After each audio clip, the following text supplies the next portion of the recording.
Welcome to the Popcorn Talk Network. For the online broadcast network that features movie discussion, news, and interviews, press 1. Popcorn Talk. We talk movies. I'm opening. We have an eye, sort of a nostril, 2 teeth. One of the teeth has a small cavity. Close call, folks, but I think we got here just in time. Presented by Maria Menounos and Kevin Undergaro. This is of a movie. In-depth discussions and breakdowns of various movie titles. And now that you've seen the movie, let the dissection begin. That's right. Welcome, ladies and gentlemen, to Anatomy of a Movie. Today we're doing Eddie the Eagle with the most cliched montage song in the history of movies. It's amazing. I love this song. I do. Holly knows that. Fantastic. Usually it's more in reference to a girl, not like working out. But it works for this type of film. Music was my favorite part of this movie. Yeah, I agree. We have Marisa Serafini. Welcome, Marisa Serafini. Hello, everyone. That's right, graphic designer and senior content producer over at AfterBuzz TV and Popcorn Talk. That's right. And Sara Stretton, Hello, hello. box office breakdown co-host, as well as actress, writer, thespian, I call her, but... and I'm your host, Phil Svitek, CEO of AfterBuzz TV and Popcorn Talk. I'm Phil Bender. You were? Yeah, I was going to say. So thank you guys for joining us yet again. If this is your first time, welcome. If you're returning, welcome as well. As I mentioned, we're talking Eddie the Eagle, released just a week ago, February 26th of 2016, with a budget of $23 million. Let's start with overall impressions. Let's go to you, Marisa. Well, you know me. I always love underdog stories. I love athletes. I love stories where the characters are just likable and you always root for them. And I love feel-good movies. And I felt this film encompassed all of those things that I just said. So And Hugh Jackman. And Hugh Jackman, of course. I mean, it's Hugh Jackman. So there was a lot of different elements of this film that I thoroughly enjoyed. I was more upset at the end, actually just doing research, realizing how much of it was fabricated and told for the creative filmmaking aspect, but it still didn't take away the feeling I felt at the end of it, which was feel good and fun. Right on. Sara? So, my favorite thing, as I just said, was the music in this. I loved the cheesy 80s pop, pump it up music. That was really fun. However, this movie didn't end up working that well for me. I think it's because I had really high hopes. I'm a huge Hugh Jackman fan, and after watching Kingsman last year, I really liked Egerton as well, so I was like, this is gonna be great. Was really excited, and for me, it was suiting for this like inspirational comedy.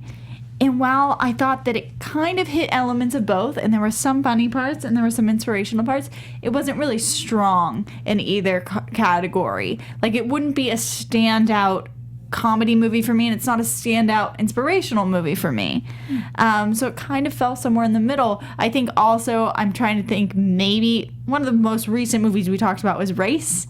So going from Race to talking about this, that is a big jump. Maybe that's why I didn't get as much of, maybe it's why I didn't get as much of like the feelings of inspiration inside from this one, because that movie was stronger in that department for me. So I'm excited to talk about it, dive into it, see what you guys thought about all the details. Yeah, I mean, for me, I knew that it would be a little bit comical and things like that, because that's what... at least the movie, right, at the end, that's what he was supposed to be to all these people, but he was supposed to always tell that line of him saying at the end, I take this sport very serious. So it's kind of both, but he never takes himself serious. I enjoyed it overall. I thought it had a good length in terms of telling its story. Whereas one of the problems that we talked about perhaps was Race could have been a little bit too long. So I thought they picked a good length, and I really liked their dynamic. And music was great, and I liked, while it was an ensemble cast, I thought everyone who was a part of it did their part really well, including Christopher Walken. Yeah, for 2 minutes he was on screen. One scene, 2 scenes. But it was great to see. So I enjoyed it overall. Does it hold up in terms of sports movies in the top 10 for me. No, not necessarily. Like it is in its own different category, as you said. It's not a comedy. It's not necessarily an inspirational movie, but nonetheless, I enjoyed it. So, why don't we start with how it got made? Because this has been in the works quite a bit. Mm-hmm. I know you guys kind of have various info, and then I added my own info on top of that. But why don't we start with you guys? What I found interesting is that because we know the story of Eddie Edwards. Wait, did you know the story of Eddie Edwards? I personally didn't, but for you? those who tuned in, I did not. I was born in 1988. Therefore, I did not watch the Olympics in 1990. I mean, I was not. I don't think both of us weren't around. No one at Sarah. this table was alive for. You guys are younger than me, so yes. You guys. But I'd never heard of this person. I didn't hear about it, but having watched the movie and doing the research afterwards, we find out that it takes place in '88, but the story it's been in the works for a long time. And back in 1999, they were trying to even get this story started and made, and even Eddie the Eagle Edwards, the real guy, he sold the rights to his film because it was based off of his book, which I found fascinating too. The book, what's the name in my notes here? The Eagle. Eddie the Eagle, My Story. Yes, Eddie the Eagle, My Story. So it's been around for a while, but productions and whatnot, it just kept getting like pushed back, and to the point where no one was even really talking about it. I mean, it kind of makes sense just off the fact that I wonder if that was the motivation behind why they had to make up so many like fictionalized elements to make this story, I guess, work for what they were looking for. I mean, they've come out and said that Jackman's character is pretty much imaginary. At least that's what Eddie Edwards said. And I think that goes into why this was in production so long. It's like, how did they craft this story to make it more of your comedic or like formulaic film? Like, what characters did they need? How could they adjust that? Like, yeah, and I think it's also taking like such a short amount of time that happened where Eddie's fame blew up. It was such a small window of time that people would easily forget it maybe 2 years later. Mm-hmm. So it's to take this small fraction of a moment and expand it to a film and what makes it interesting. Yeah, and we'll definitely hit a little bit more of that in the story element. I mean, what I found interesting, so in 2007, an Irish director, Declan Lowney, was supposed to take the realms. Comedian Steve Coogan was supposed to play Eddie, to which the real Eddie joked that perhaps Tom Cruise or Brad Pitt would be a little bit more suited. But it was a joke. He was sure. After Steve Coogan, we had Rupert Grint, who was also attached to maybe being in this, which is a big deal. If we're going to go into the beginning, also more on the writing, one of the writers came out and said this script really started in a bar in Thailand. Which, taken out of context, when you first read on a piece of paper, you're like, what? Like, what? Exactly. So explain. Well, basically, they were just like, oh, whatever happened to Eddie the Eagle? If they made a movie about Cool Runnings, they should make a movie about him. So basically, that producer tracked down Eddie, got the rights, made the movie about his life. Came back, wrote the screenplay in 2002, and it's been a whole long saga to get it made. And, there's a lot of comparison to Cool Runnings because that was, 88 was also the first year that Jamaica had a bobsled team, and then Cool Runnings became the movie that it was, and it's, they even reference it within the movie, so... it's a parallel story going on at the exact same time. It'd be fun to watch it back to back one day. We should do that. Just side by side, 2 screens. Yeah, totally. But all in all, they did get, I think, a pretty strong cast for the option of this movie. The names they used, I think, Egerton is like a big up and coming person. People refer his rise. They're like, oh, he's could be like the male equivalent of Jennifer Lawrence. Like he really is building up steam. Like he's being cast in huge movies. His first like major film debut got a sequel and was a hit with Kingsman. He could have been Scott Summers in X-Men Apocalypse, and he was cast, but he denied it. So he could have been exactly like Jennifer Lawrence, but chose not to be. That's true. But he's on that track. So he's huge. Hugh Jackman. Huge following. I'm just surprised with Hugh Jackman that the budget was 23 because I feel like he doesn't do movies that are less than like 100. But so they had a strong foot forward in their, at least in that part of their production. Yeah, I enjoy that too. Well, here's the thing. I mean, in terms of not being true to it, right? With Race, we can kind of compare it in this way, where Race was literally also about race, and there was a lot of adversity in that way. This, I feel like, whatever the struggle was, could have been a little bit more internalized. It's him dealing with it, and so how do you externalize that? And also, I think, this had kind of Eddie's blessing in the sense that he wanted to just inspire people. So if the goal is really to inspire people versus tell them his true story, then that accomplished its goal. I mean, as he says, only about 10 to 15% of this is true to his life, but he doesn't seem, he doesn't seem upset about that. And I know that they've come out and said that when he watched the movie, he loved it. Some say he was moved to tears. Like, that reception is done really well. But it is a departure from when we talked about Race, and Jesse Owens' family was there for, like, giving information from day one, approval of script, and this more seems like they were like, Eddie Edwards, we should make a movie about that. Redraft. Eddie, do you like it? There's a difference too. A lot of times, like, especially when people write about someone's story, it's like, okay, well, they're the filmmakers. Let me step off. I'm not going to step on their toes. Because he's not a filmmaker. He's an Olympic athlete. So some people just try and insert themselves, though. Like, talk about, like, 50 Shades of Grey. She's like, I've never written a script before, the writer. And she's like, but I'm going to write all the screenplays, Why not? People, sometimes to their own fault and to hurting the movie, they claim too much control if they have any attachment to the original story. Yeah, and I think really for this film, what they really wanted to just overall convey at the end of it was that the message of what Eddie went through, like his whole point of view and why he did it, and despite everyone not liking him, what happened and the response at the end. It wasn't about people making a mockery out of him. It was just his inspirational story of how he personally got there and why he was there and what he did to get there.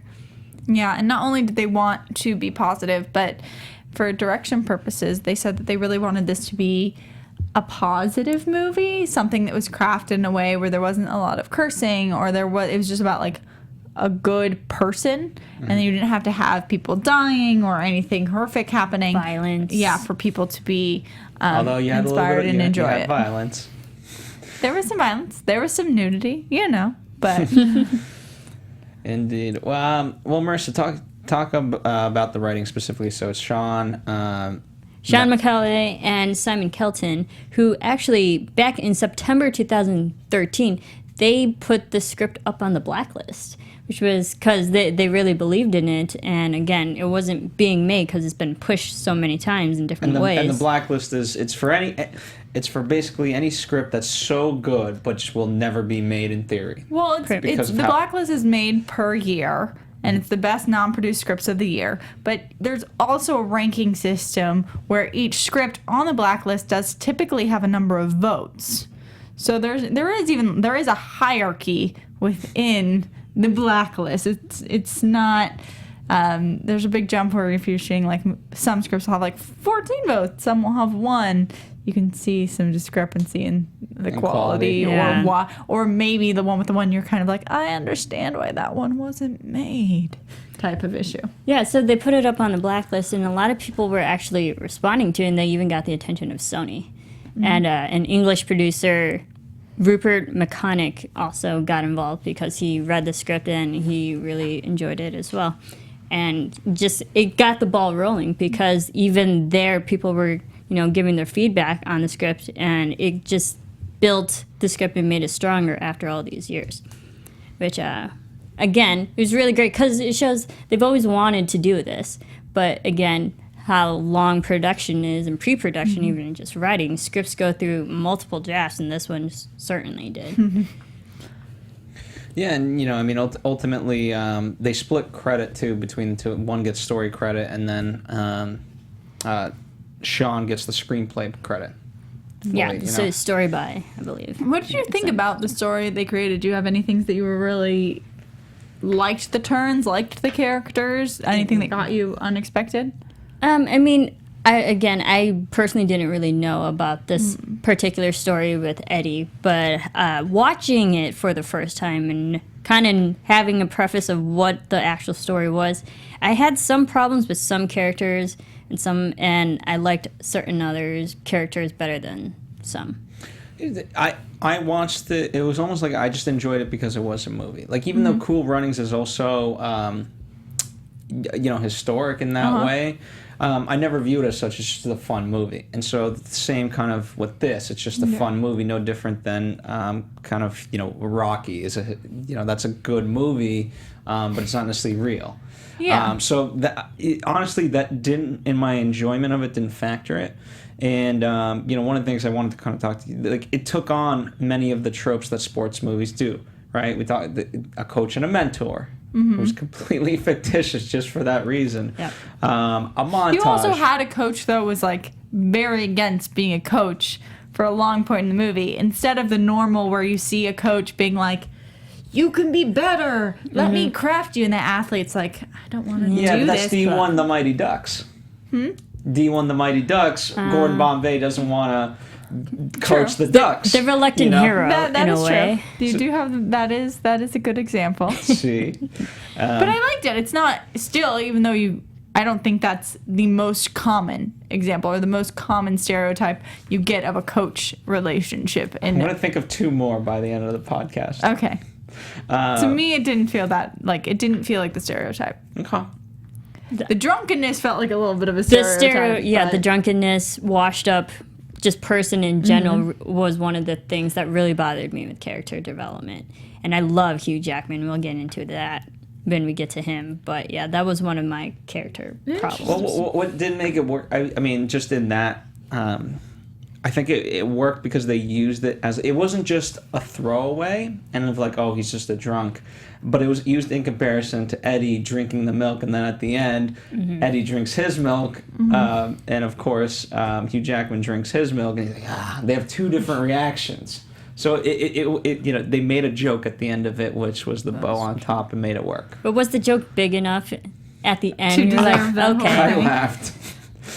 All right. No, for me, one of the character choices that I did really like that they included was his family dynamic. I thought the family dynamic was really interesting and funny. Like, I liked how his mom, like, was just, like, trudging the line of, like, I'm really supportive, but I'm not going to be, like, overly Supportive. And then his dad, I liked how his dad really stuck to his guns. You had that moment when he pulled up in the van and he was like, oh, why I dreams too? It was to be this. Like, you thought there might have been, like, this moment where he was like, I wanted to be a fireman, you go off and do your dream because I understand. But it was like, nope, you're wrong. I thought it was really an entertaining family to come back to and see their reactions throughout the entirety of the film. I like the secondary characters, like the family, because it did show that Eddie had a majority of a good, strong support system that would help push his character along to make it to the Olympics. It wasn't just Eddie himself. And I think that's also the purpose of why we had his coach, Perry, to also push him along. It's all the supportive people that would make the audience believe that Eddie could make it to the Olympics, not just on his own, but with people. But what I liked is, he... The whole message was that he liked to prove people wrong just as much as he liked jumping. And so I enjoyed that aspect of it because, especially early on, You kind of know that he's eventually going to become good and so forth, but it's like, this guy's just crazy. And why is he crazy? And I think, and what was nice is that they answered that. Hugh Jackman's character, in reading the Warren Sharp book, really, started to understand, okay, he's not good, but he's never going to give up, which is what his character was lacking. He had too much talent. But didn't care enough. Yeah. So I liked the marriage of that, and I thought the elements played really well. I thought that the two, like, perpendicular storylines, like one person who had everything and failed in this level, like, they had a nice flip-flop to meet and be a happy pair. I did like the development just at probably the first 5-10 minutes of the movie. It really showed the younger version of Eddie always just wanting to go to the Olympics. Like, this was something from the get-go that he was so determined and made the audience believe he would eventually get there because it was just a lifelong goal. So I like that. They didn't hit it over the head, but we got it enough to the point where we're like, okay, this is a big thing for him. I really liked that choice too. Yeah. Like the whole childhood, even the inclusion of him just being like a skier before being a jumper, and which was true. Like, he does hold England's amateur speed racing record. Yeah, but I liked that they included that and like gave us time with that section of his life, because it was like, it was a really short, how to describe this, because you have so much before he meets Hugh Jackman's character. Mm-hmm. So much of the movie already happens before that and relationship is established. I agree, and when the opening credits roll, his name is last, and obviously it's because it's Hugh Jackman, but it said, and with Hugh Jackman or whatever. And then as I didn't see Hugh Jackman, I was like, is Hugh Jackman in this movie for like 3 minutes? What's going on? Which would be really funny. And if you notice, in the credits sequence, it took a while to get to Hugh Jackman's name because they went in order by appearance. It took a long time for us to get to him. Yeah, I agree, but it made it that much, for me, it made it that much better. Sarah, you noted this, but there was no love interest. And that could have been since it's already so kind of made up, why do you guys think that they chose not to put in a love interest? I think that they really wanted to focus. My justification is that I think they really wanted to focus, and the love interest is supposed to be the sport. It's supposed to be the jumping. It's that whole... There's a lot of storylines where it's like, she's out of his league, and he's like going for it, and everyone's telling him no, and then at the end you have the happy ending. It kind of felt like that to me, but with jumping. Like, everyone was like, you can't do that, and he's like, but I love it so much. Especially when they made a reference to, Hugh Jackman calling it ejaculation. Pretty much. Yeah, there was that whole section as well. So, full of innuendos. It's almost better than sex. So that was his love interest. I also think that, it's a pretty focused movie. There's not a ton of characters, but the fact that you have Egerton or you have Eddie developing relationships throughout, I think that would have been a lot. That could have been a lot to add, because this is... Normally, when you see a love story, like, it is like they're meeting, they're starting that relationship, you see the arc.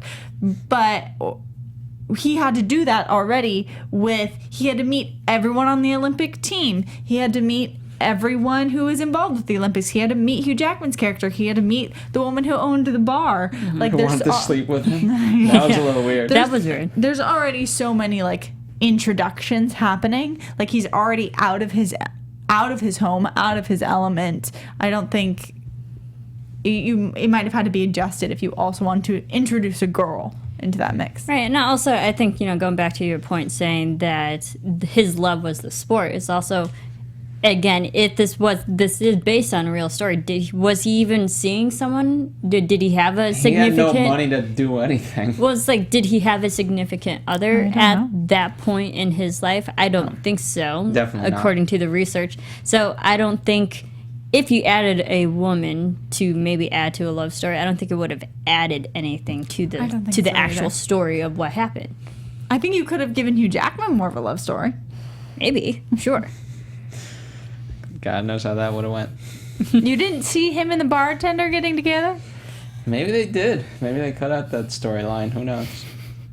So I actually agree with you, Sarah. So I think that's a good way to justify. And plus, for me, whatever was left off in terms of romance, it worked for the bromance. Yeah. I mean, that needed to be so strong, and I thought it was. I agree. I thought it definitely was. Now, speaking of Egerton, one of the things I like about him is that he was born on the same day as me, November 10th. So that is the focus. Best actor alive. Birthday buddy. Are we getting into acting critiques? I think they're one and the same, right? Especially when you talk about Eddie and you talk about Hugh Jackman's character, and kind of everyone, like, you're talking about them as well. And I thought some of the stuff just in terms of choices, Eddie did not end up jumping in the movie. I think you found that, Sarah. Yeah, so Egerton didn't do any jumps. He's interviewed and he's very like, nope, I'm not doing that. That's for crazy people, pretty much. Didn't do any jumps except not even the 15 one. He didn't want to do the 15 one. No jumping. That's what he said. I would have tried the 15. I did like the one. I would not have tried the 15. Speaking of that in general, right? Going to the story of that, I liked how they really portrayed it. Yes, obviously he needed to build up, but also just the fact of like the 15 meter is supposed to make you fall in love with it. It's supposed to get you hooked, and then you go on to these things eventually just to break your bones. Eventually just to die. But also I think another part of that is even if you had tried the 15 meter, like on set you normally try and keep your actors from getting hurt because it delays filming.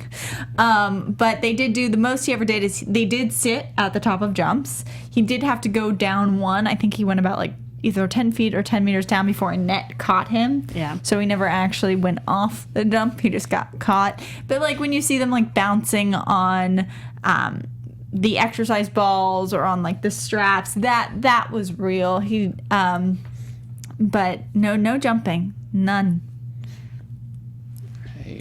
I mean, and that is such a dangerous sport that, I mean, Olympians do it.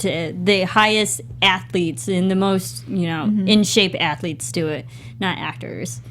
I mean, one of the things that I felt was slightly missing was, and again, you could perhaps chalk it up the fact that he just wanted to be an Olympian, that it didn't matter the sport, didn't matter the danger, but why he fell in love with jumping particularly.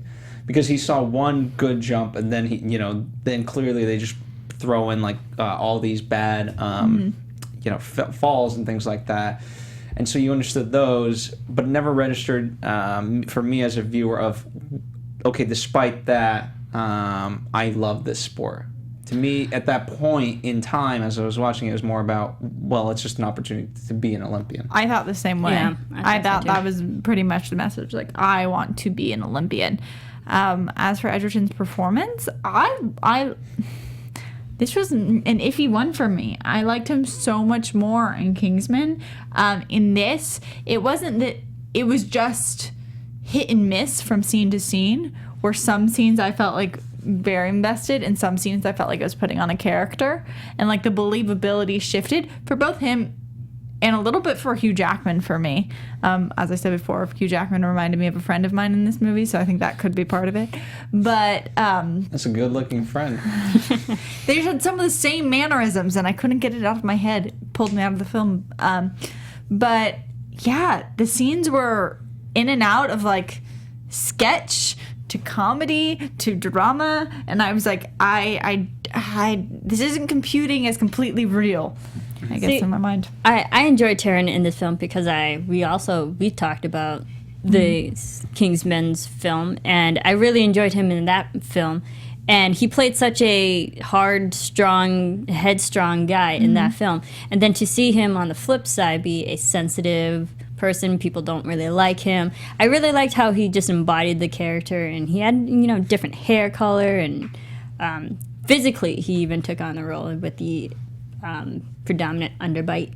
Because even Taron, he said he really wanted to mimic that in the physical performance. So like I completely believed him as this endearing yet awkward guy that you can just want to watch and have fun with. So I think Taron did a great job of playing an underdog character in one of the most unlikely people that you would root for. This is going to not be PC at all. But what I didn't understand was, because they kind of made him clumsy, they kind of made him inept, and I never understood the level of, like, is there something wrong with him, or is there not? And that's the part that I didn't fully understand. That was never addressed. And again, so it could have been the way he was. I don't know to equate it to. That's just the way he was playing him, or not. Now Eddie says that the real Eddie says that Taron got it completely correct, and so he was blown away by the performance. But that's the part that I just didn't get, unfortunately. I think maybe some people are just socially awkward in that way, and they grow up in. Just like their personalities, they come off as a shy, awkward kind of being. But you can tell that he was always, I don't want to say catered, but like he always had a motherly figure, parental figures that would always still give him unconditional love, despite what kind of person he was in real life. So I think that translated well to the screen, that even though he was, slightly weird here and there, but like you still enjoyed him. But that's what I'm saying. But to me, there still is a difference between socially awkward versus physically awkward. And that's where that's where it became slightly, because early on they've made him like the whole ski team, when he lands in them, they all fall down. He's like, sorry, my fault. When he trips into the net. Yeah, he trips into the net, and so you're wondering, how is this guy who's so wildly uncoordinated going to do this? That I don't know how much, like, if people think it takes coordination or it doesn't, but to me, you had, like, to stand still is coordination. And it's all timing, and it's a skill. It's not luck. Yeah, definitely not. Yeah, if you're in the Olympics, you have to have some physical coordination, I'd imagine. I think that also just plays to the audience. Like, should we root for this guy? He's so determined to be there, and we know that he may not be able to do it, but you kind of just want to see him actually pull it off. Oh, yeah. There was never a moment where they did introduce that controversy in the script over whether he, as an athlete, deserved to be part of it. And I'm glad that they included it, but I found it striking that I never once didn't want him to be part of it. I did root for him in this movie. I did want him to go, for all of the people who told him not to, for all the creative ways he figured out to be able to go. The final straw, when they changed the rules, I thought that I never lost hope that he would go. I also never expected him to win. Yeah. And I didn't need him to win. I was glad that they took the strategy of not making that the goal of the movie. Did you like so his storyline with Finn? I actually, I really enjoyed it. At first, I didn't quite understand it, especially when, like, Finn doesn't want to give him the autograph and so forth. But then at the end, when they're going up the elevator together, I thought that was one of the strongest scenes in the movie. He's like, hey, like, everyone else, I respect you. I think that scene, and I think there was, like, 2 other ones, I think they made the movie. Because I think without that scene, that elevates what he does to, like, a winning level. The fact that you get that dialogue of, this is as important. You're as important as the first place, like, world record holder because of these qualities versus, like, the final whatever meters you jump. Like, that scene allows the audience to feel like as long as he lands, he's a winner. You're never putting that pressure on your lead character that you have to win, that you have to be number one. That's not the bar that needs to be met in this movie. They set it up that it's just like doing your best and just showing them that you can do it, and that equals winning. And they set that up really nicely. I agree. I thought it was really well done. And the character, the guy who plays Finn, Edwin Andre, not very well known, but he's in a TV series called Vikings, which is kind of taken off right now. I've seen Vikings. So yeah, I mean, he's a young actor, so hopefully we'll see more of him. One of the fun things, so kind of moving more towards Hugh Jackman, one of the things that I found interesting is that he hates smoking. I'm not surprised at all. But I don't know why I'm not surprised at all, but I'm but not every surprised at all. movie he's smoking, and obviously in this one he's smoking every single time. I think it kind of just gives his characters that he plays like some ruggedness edge that you're like, he's kind of assimilates with the bad boy kind of persona. I feel like Hugh Jackman has like two personas. One is like the badass persona, which you see in like Wolverine, and I guess he embraces in this movie. The other side is like, I can be on Broadway and be better than all of you. Like, and he like very like classic, in Can, even though it's not that good of a movie. like, you know, more of like the classic like clean shaven, light on his feet. He's the boy from persona. Oz. Well, yeah, you know, I did like him in this movie. I thought he did a good job, and obviously the two of them became really close friends because of the number of scenes that they did. And there's a great picture that we have of the two of them that Marisa found. So it was interesting to see. This is more of a Hugh Jackman thing. It's not necessarily about this movie in particular, but one of the things that I found, his career took off when he got X-Men. Mm-hmm. But he was the last to be cast and, almost wasn't cast. And I found that to be just kind of an interesting fact about Hugh Jackman and how he's just then embraced, the roles that he's been a part of. Oh, yeah. I think it's great because he's such a likable person on screen. You love watching him, and then a likable person off screen during all of his interviews and just how he interacts with his fans and whatnot. And he's always fun because, like, pretty much every character that he plays, as different as they are, they're all memorable. And I think that's Phil. Half of them are Wolverine. I was like, he owns Phil, you and I, a comic book we've character. talked about Ben Stiller on Zootopia, but all of his dramatically different character roles Zoolander. Zootopia is not out yet. I don't know. That was obviously on my mind. Yourself. Zeus and Zeus. There you go. In Zoolander, that whatever character that Ben Stiller portrays, they're all fun, memorable characters. And I think Hugh Jackman kind of has the same ability to have different types of characters and make them fun in his own. And no one else can really mimic what Hugh Jackman can do. And I think that just makes him a great actor in and of himself. Yeah, and I think at this point, what's nice is that people figure out a way to play to his strengths, right? And you could say, like, drinking the bottle and smoking cigarettes is a cliche thing, but now it's also just a cliche thing for Hugh Jackman, so they're going to play that up. I'm not sure if I agree with that. I think that I wanted a little... Because to me, that is Wolverine Hugh Jackman thing. They're like... It's different. I don't know how to describe it. And Wolverine smokes cigars, not cigarettes. Okay, technicality.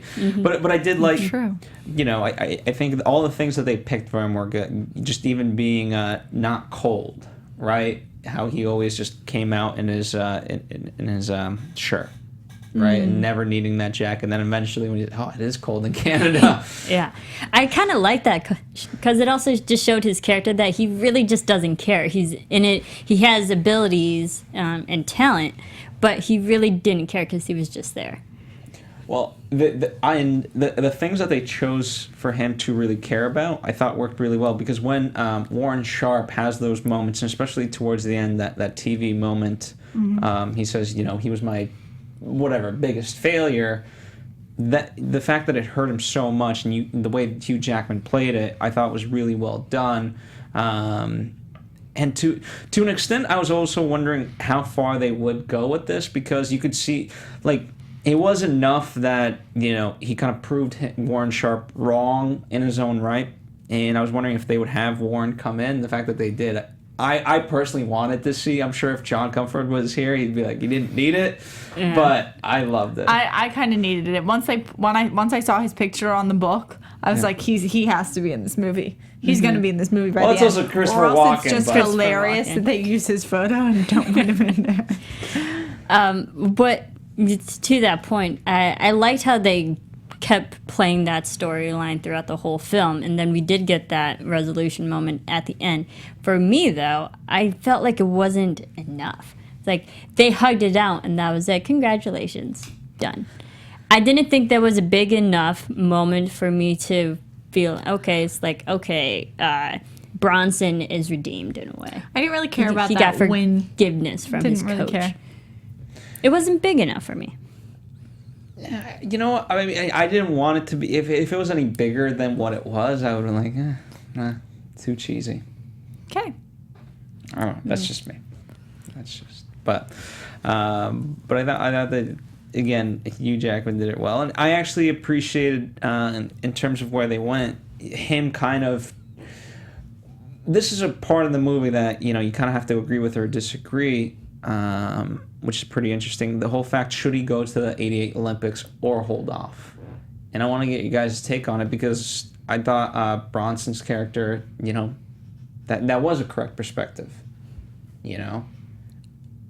And to a degree, I think, and one of the reasons why Eddie did have that whole final press conference was because he realized midway through competition that perhaps he is a joke and he is taking it as a joke. I thought it was a very good point. Like, the very good point to actually... They both have good points, because, number one, I think that if you put another year on training, if he improved that much in 1 year, think about how much he could do in the next. And most likely at the track, at the way that the British ski jumping team was going, he might be the only one still. However, on the other hand, his argument that they could change the rules on him again to something he could just never meet is a very true thing.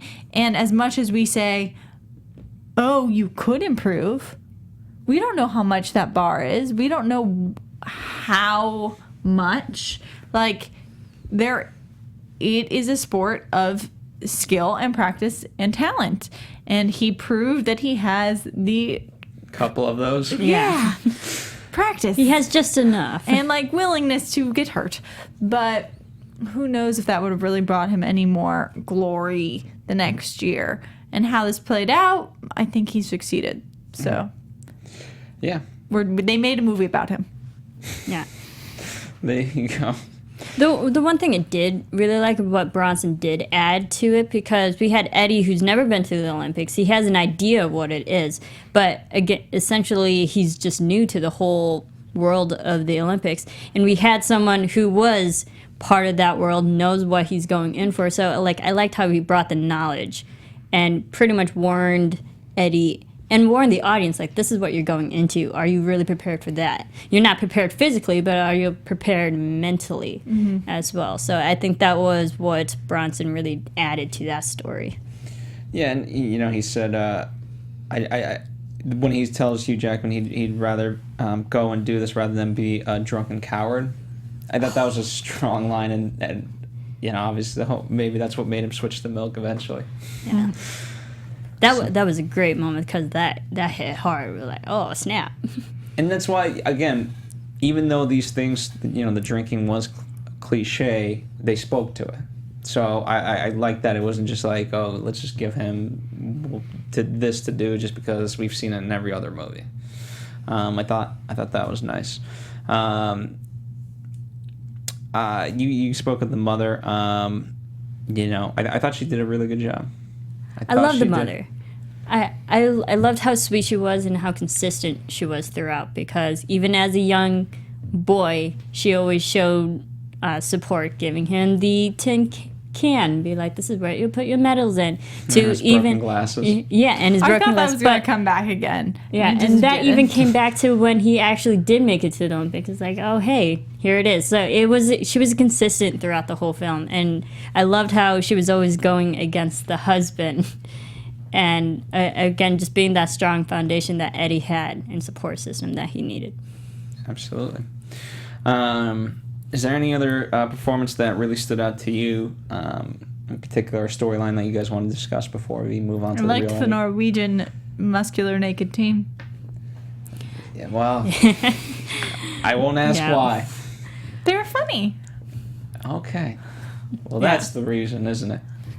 I liked that there was already a competition with Eddie from the beginning. These are the people, this is a group that it's so well established and they're so talented together.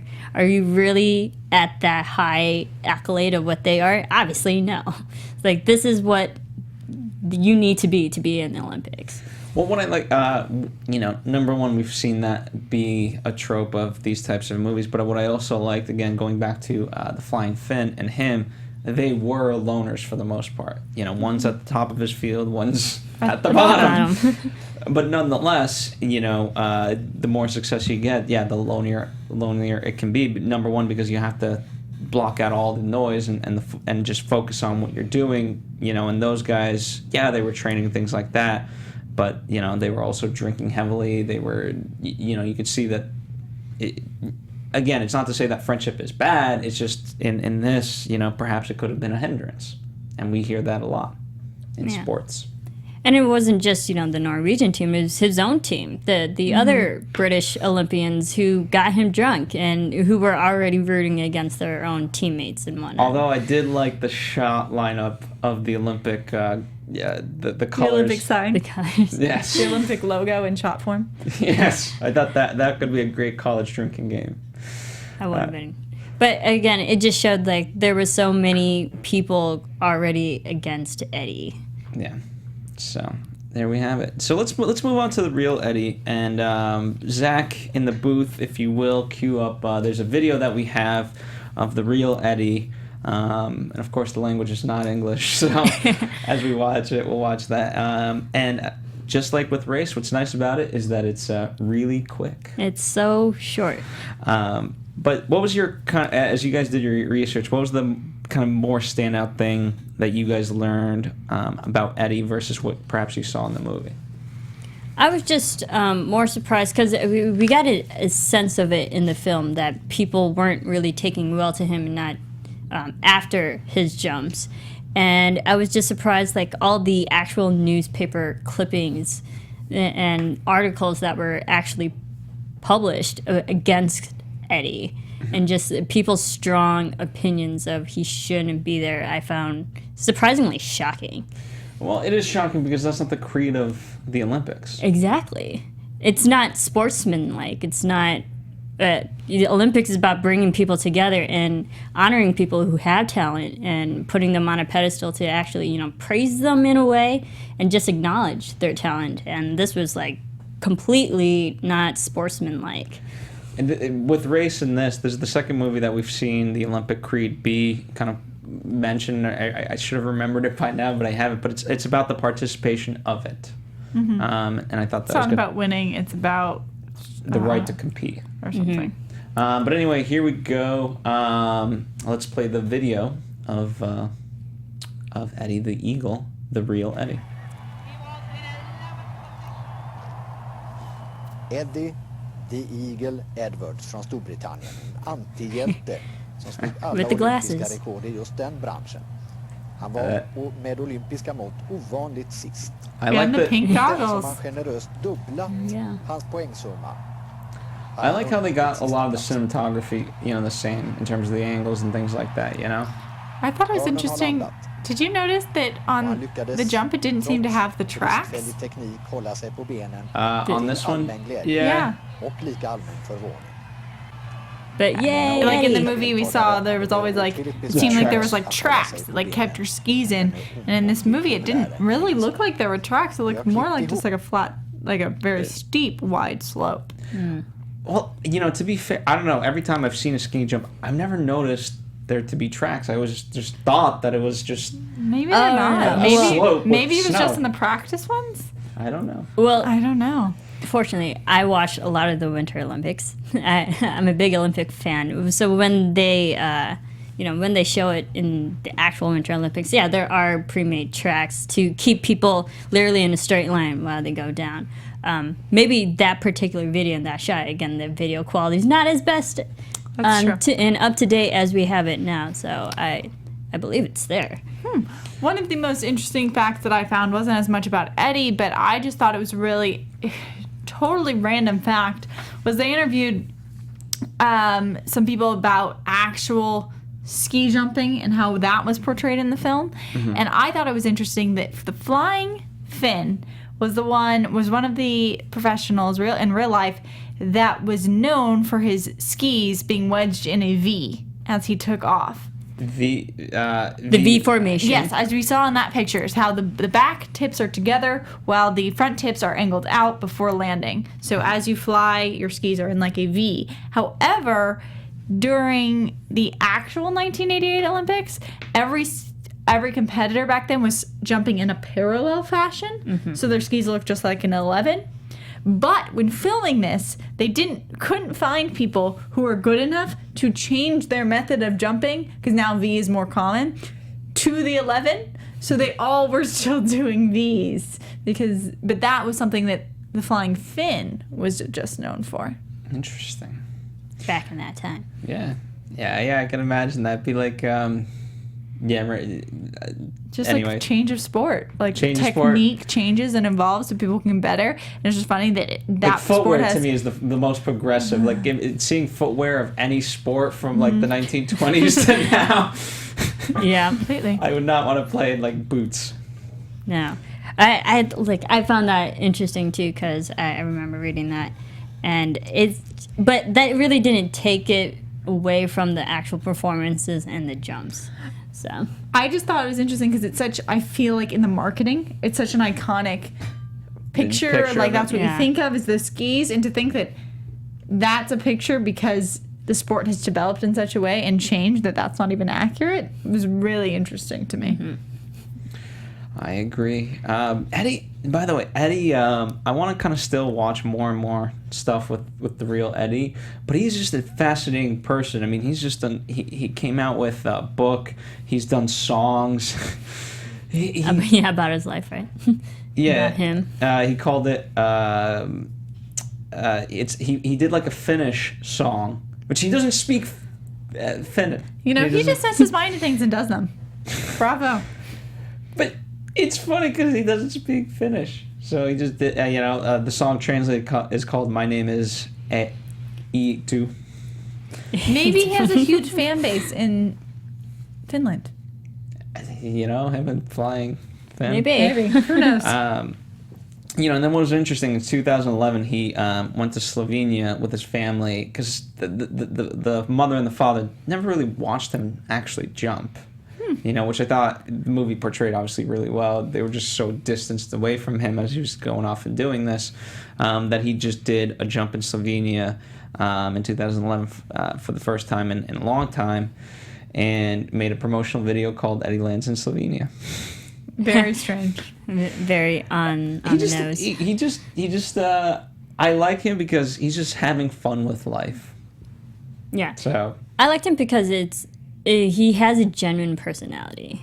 That he knew who he was. He didn't try so much to achieve the highest goal. He just did enough that what he set his mind to, he did it. Which can be a lot more happier for anybody. All right, let's talk about Dexter Fletcher, the director of this movie, who also, as we know, happens to be good friends with Matthew Vaughn. Interesting story here, too, because he was an actor. Yeah. And then made some really good films. So you want to talk about that? Oh, I don't have my notes on that right now. Kick-Ass, He was in Kick-Ass. He's been in a lot. Misfits, Band of Brothers, big movies in those ways. I don't really recall him as an actor, and I don't really know his style as a director. But I felt because he only did one movie before that. The movie he did in 2011 called Wild Bill, and it was nominated for a BAFTA award for outstanding debut by a British writer, director, or producer. Yeah, BAFTA awards. I mean, and BAFTA awards are big. Those are high prestigious awards over in the UK. So I enjoyed the direction of this film because I understood exactly where they were going for. They hit certain emotional beats, and it was never overcomplicated here and there. It's just, again, it's a simple story. It is. And in terms of what he said about why he chose to make the movie, I remember Eddie from back in '88 as a 22-year-old in UK. I remember we felt at the time that he was a bit of a joke, a bad joke. He was this English guy who came last and made us all look a bit silly. That was the general consensus, really. Obviously, in some towns, people were very proud, but the rest of us throughout the country thought, oh my God, who's this guy with glasses and an underbite and red hair who comes last? So he was just kind of interested in the story and you know, switching that perception of it, really. One of the things I wanted to ask you guys, he's a very religious person, and you know, many people have asked him about faith in this movie, and he gave a good answer, and I can read it to you if you guys want. But I never really understood. I never got that faith played too much into it. It was faith in yourself, but not like, oh, dear God. I agree. I don't feel like this is what I would label a religious movie in any way. I don't think it pushes any type of religion. I do think it pushes like being strong-willed and being determined, and yes, as you said, having faith in yourself. Yeah. I didn't see that either. I think it's also just the mentality of the like you were saying, strong-willed, but it's setting goals and achieving them. Mm-hmm. And I think that's a universal message that anyone who likes can really relate to. Indeed, I agree. So, in terms of the choice, you know, I mean, there's so little about him as a director because he's so new. But anything else that you guys found fascinating, or like that tropes, the things that kind of made what I didn't get out of this movie is there wasn't anything like he served the story, right? You know, it's meaning to say like if Quentin Tarantino made this movie, you'd be like, oh, that's a Quentin Tarantino movie. And I appreciate that. It didn't have to be that, but he had great music selection. That it did. I liked the pacing of and showing just the overall journey of Eddie, from him as a kid, from him training, from him pre-training the Olympics where he had to make the circuits just to officially qualify. I liked how that, in a sense, that does take a long time, but it never felt like it took too much. It never got boring, because we just kept watching Eddie throughout this whole journey, and it was still fun every single jump and tournament he was a part of. The only cinematic choice that I felt really stuck out to me, I think a lot of it was, you know, very indistinguishable, not a ton of directorial style, but not in a bad way. I think the film worked fine. But I did like the little bit of humor that they used in their their captions or what they would write, especially as the jumps were progressing. It was just like not there yet, or not qualified yet. Those little things I did enjoy putting into the film. I did like, I don't know whose ultimate decision it was, but Hugh Jackman going down that slope drunk and then flicking the cigarette. Just the way he was. I don't know what it is. I just couldn't necessarily and part of it is that he just himself didn't take himself seriously, but Hugh Jackman, as you know, just doing it and like flying and the hands out and this and that is just so funny to me to see. Yeah, I really enjoyed it. That was a fun moment. I think that also just showed and gave inspiration to Eddie. It's like, if this drunk guy can do it, so can I. Then, you know, the most unlikely guy who you think would never be able to jump again. It's like, I like how it really just kind of sparked Eddie. It's like, if he can do a 90-meter jump and not care, so can I. Well, part of it was he didn't care because he had nothing to really live for. But so in terms of the production, Marisa, I know you have a lot of facts on this. I like that they shot in Germany and Austria. You know, it's true to form of where they needed to be. But not in Calgary. Not in Calgary. The fun place is that they actually filmed in the same location that Eddie himself, the real Eddie, trained 30 years ago for the Olympics. And so a lot of the cast and crew members actually, while they were filming, they had to go to, again, like we said before, they were at the top of every jump. But they had to bring all the cast and crew up there. And Taron had to sit at the top. But the way that they filmed it, they had the shoulder literally over the shoulder shots, so it would give the audience the sense of vertigo and just literally how far it is away from the ground. I liked how they filmed that. That was cool. Yeah, I thought distance-wise they made it look really scary throughout every single one. Yeah, I agree. Really nice job of in differentiating the heights. Mm-hmm. And I thought that always it did feel really high, which I think is a hard thing to sometimes capture on film, and it's so easy to make things look easier than they are. And I thought they embraced like the fear aspect in how they filmed. And I think that, you know, a lot of times this happens when you look up at something and you're like, what's the big deal? It's not that high. So I thought they did a good job of capturing it small in that respect. But then when you got there, like, oh, no way am I doing that. So I thought that played really well for them. Yeah, and they filmed at Pinewood Studios, which is some big studios in the UK, also there. And I believe the Austria and where they filmed in Austria and Germany, that were all the actual exterior location shots. And anything that was Calgary was actually, and the interiors was like UK. Go UK. There you go. So I thought really good job. All right, music.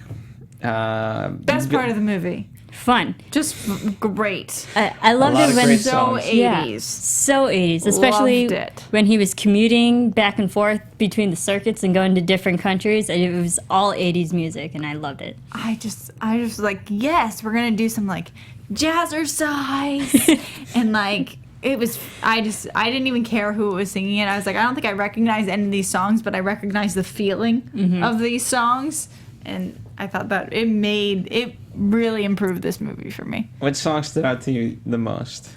The thing is, I don't know what they're called because I didn't recognize them. Like I was like, I don't know these particular pop songs. But you know what I want. It felt so but it felt like in general they felt so familiar. It was more about the attitude that they brought and like what I recalled from like how they're used in other movies, like 80s movies and whatnot, and what tone that brought to this movie. There was a track, forgive me, I don't remember which exact one, but when they were in the van traveling and there was an overhead shot of them like kind of going into the foresty woods, whatever, it felt that type of song was definitely 80s, and it just reminded me of like St. Elmo's Fire. And then, like with the horns and the French horns and bugles that is so prominent in 80s music. I loved every second of it. Yeah, I thought that alone, I think, makes the film worth watching. I thought they did a wonderful job. The thing that I found interesting about kind of the release in that this movie comes out later for the UK. It doesn't come out until March 28th, which I thought, you know, we've seen a lot of times now movies get released other parts of the world before the US, and especially where this is such a quintessential UK movie. I thought for sure it would be released there before us.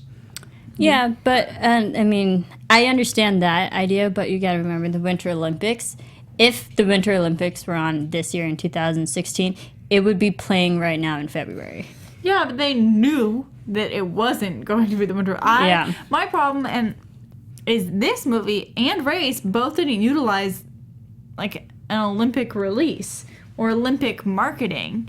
To me, it's a really strange time to put them out, I don't think that they utilized that aspect. Well, Race was a little bit different because that was like an anniversary, the 80th anniversary, right? Still, I don't think that either of them utilized the Olympics. Yeah, and they could have. Yeah. This is so Olympic. Would this one say like, hey, in lieu of not having the Winter Olympics, watch this movie? Maybe curious. it's to pump people up for the Olympics, because this is an Olympic year. I'm very excited. Yeah. But that's not the winter ones. But still, I think you can be like, what is the Olympics about? And there is connection there. There is placement there. Like ads and where you can join things, and it's already targeting your audience. Like, to me, they didn't strike it well, and I think it's showing in how much they're doing in the box office, which isn't that strong. Well, they didn't predict that much higher. They predicted between 7 and 9 million. They came in at, and it's a 23 budget. Yeah, it's not great. I'm not saying it is. I'm just. And I think really the only draws are Hugh Jackman and maybe Christopher Walken. I mean, I don't think Christopher Walken was at all. Yeah, no, not really. But I mean, Taron's becoming big, but the story, again, Eddie the Eagle, it was just so pushed to the wayside so many times that no one's really going to remember Eddie the Eagle unless they do it now. I can't praise the marketing strategy on this one. I can't either, but the nice part is the cinema score is an A. which is that's really high. That's much higher than I thought. Pretty high. The Rotten Tomatoes score is a 76, which is relatively That's high. decent. It's fresh. Yeah, that's decent. Their kind of consensus of it all is Eddie the Eagle's amiable sweetness can't disguise its story, mainly inspirational cliches, but for many viewers, it will be more than enough to make up for them. And I think it's true. Yeah, I agree with that. Well, both of you have said that you were inspired, weren't you? Didn't you?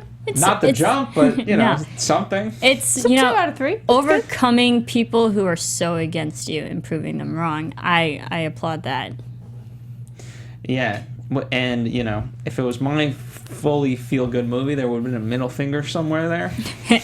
Yes. But you know what? I can respect that there wasn't. It also did premiere as a surprise screening at Sundance this year. I don't have more information than that. I was trying to dig it out in terms of how well it was received and whatnot, but it seems like it did pretty well. I'm pretty sure it was received decently well. It was received well by Eddie the Eagle, the real Eddie, because he did a private screening with Taron, and which was fun for Taron, I'm sure.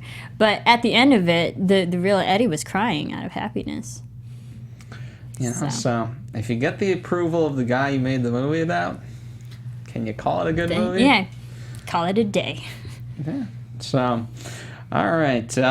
Any other interesting, fun tidbits as we wrap this movie out?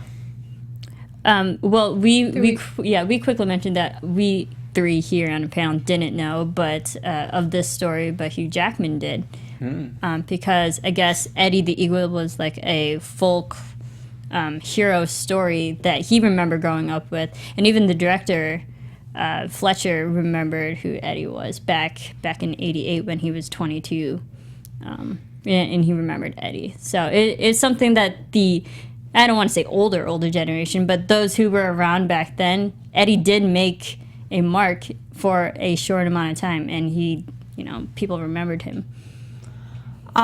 We mentioned this has been compared to Cool Runnings. A lot of people are drawing that reference, and the Easter egg is that it's mentioned in the film on the radio. That is part of it. I think everyone in my theater got it, but in case you missed it, it's there. I say we should watch Cool Runnings after this. We'll talk about that. Not fair. All right. Well, thank you guys so much for joining us. If you haven't rated before, please do so. If you've rated and commented in the past, let us know how we're doing. We strive for constant improvement. If you're listening in on audio, you can download the photos via the link. The link also includes our entire rundown, so all the fun facts that what I like about it is that it has every fact there, but then by listening to us, you kind of get our opinions about those facts. So it's been an interesting combination. So just again, in the description box, there's that link, whether on the YouTube side of it or on the audio side of it. Just download it. Next week we've got coming up Zootopia, which is why Marisa mistook Zoolander for Zootopia very excited. earlier. And we'll Whiskey Tango Foxtrot. There you go. WTF. So thank you guys for joining us yet on another edition of Anatomy of a Movie. Let us know your thoughts and opinions on this movie. Did it inspire you? Were you upset that it isn't historically accurate? Whatever the case may be, we want to hear from you. And thank you guys for being fans, whether new, old, so on and so forth. We'll see you for the next dissection. Zootopia! And what's we game about to go? An eye. I didn't even realize. From producers Maria Menounos, Kevin Undergaro, Phil Svitek, and the rest of the Anatomy of a Movie staff, we would like to thank you for listening and subscribing to the show.